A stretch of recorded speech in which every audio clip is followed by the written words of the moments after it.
Assalamualaikum warahmatullahi wabarakatuh.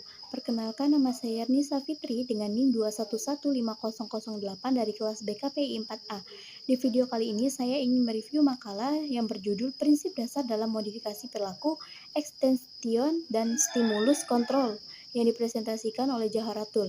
Nah, yang pertama itu ada pengertian penghapusan atau extension adalah menghentikan responsemen pada tingkah laku yang sebelumnya diberi responsemen. Maksudnya, jika suatu kasus di mana pada perilaku sebelumnya individu mendapat penguatan, maka kemudian tidak lagi dikuatkan sehingga akan ada kecenderungan penurunan perilaku responsemen atau penguatan. Adalah segala bentuk respon apakah bersifat verbal maupun nonverbal yang merupakan bagian dari modifikasi tingkah laku guru terhadap tingkah laku peserta didik yang bertujuan untuk memberikan informasi atau feedback bagi peserta didik atas perbuatannya sebagai suatu tindak dorong ataupun koreksi. Tujuan dari responsemen yaitu sebagai pendorong atau motivasi bagi anak dalam melakukan sesuatu dan meningkatkan frekuensi tampilan perilaku positif pada anak. Kategori extension terbagi menjadi beberapa jenis. Yang pertama, extinction boost atau ledakan pemunahan, di mana terjadi peningkatan frekuensi, durasi, atau intensitas dari perilaku yang tidak diperkuat selama proses extinction. Dampak yang akan terjadi jika tidak adanya penguatan saat extinction yaitu akan menyebabkan terjadinya peningkatan frekuensi, durasi, atau intensitas perilaku, munculnya perilaku yang baru beserta respon emosional atau yang bisa disebut dengan perilaku agresif. Spontaneous recovery yaitu munculnya kembali tingkah laku tertentu setelah beberapa waktu tidak muncul. Cenderung mengalami perilaku terjadi lagi di dalam situasi yang serupa dengan situasi di mana extension belum terjadi. Karakteristik ekstinksi adalah menghilangkan penguatan atau responsemen pada perilaku tertentu.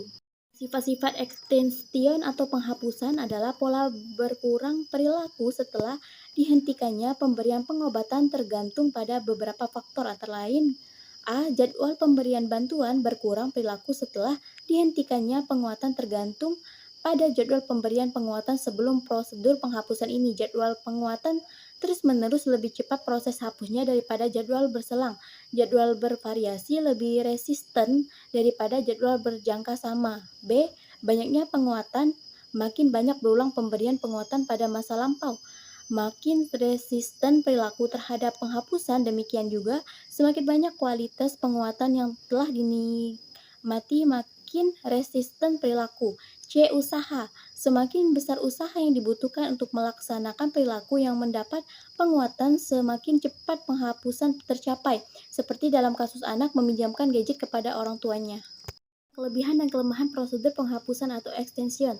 Kelebihan prosedur penghapusan extension yang pertama, prosedur ini dikombinasikan dengan prosedur lain telah terbukti efektif diterapkan dalam beberapa macam situasi, berlangsung cepat apabila dikombinasikan dengan pengobatan perilaku yang diinginkan, seperti halnya mengajari anak yang rewel jika meminta sesuatu. Prosedur penghapusan menimbulkan efek yang tahan lama, seperti pada perilaku rewel tersebut tidak akan kambuh bila tidak mendapatkan penguatan. Prosedur penghapusan tidak menimbulkan efek samping yang negatif daripada prosedur-prosedur yang menggunakan stimulus aversi atau hukuman. Kelemahan prosedur penghapusan ini, yang pertama, efek tidak terjadi dengan segera. Yang kedua, perilaku-perilaku lain termasuk perilaku agresif sering timbul.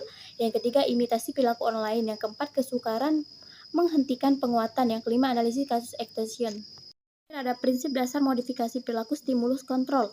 Pengertian stimulus kontrol yaitu sebuah perilaku cenderung dilakukan ketika penyebab hadir. Penyebab antecedent adalah stimulus, kejadian atau keadaan yang hadir ketika atau sebelum perilaku itu muncul. Stimulus kontrol adalah sebuah fenomena yang terjadi ketika seorang individu berperilaku tertentu karena adanya stimulus yang diberikan dan berperilaku berbeda ketika stimulus tersebut tidak ada. Stimulus apapun yang mampu memodifikasi perilaku disebut diskriminatif stimulus. Stimulus kontrol dalam modifikasi perilaku, salah satunya itu adalah pelatihan diskriminasi atau discrimination training adalah dasar dari stimulus kontrol operan. Dalam hal ini, kontrol stimulus dapat berkembang karena perilaku diperkuat di depan stimulus tertentu saja. Ya, itulah yang bisa saya sampaikan dalam mereview makalah kali ini. Jikalau ada salah kata, saya mohon maaf. Kepada Allah, saya mohon ampun. Saya akhiri. Wabillahi taufiq wal hidayah. Wassalamualaikum warahmatullahi wabarakatuh.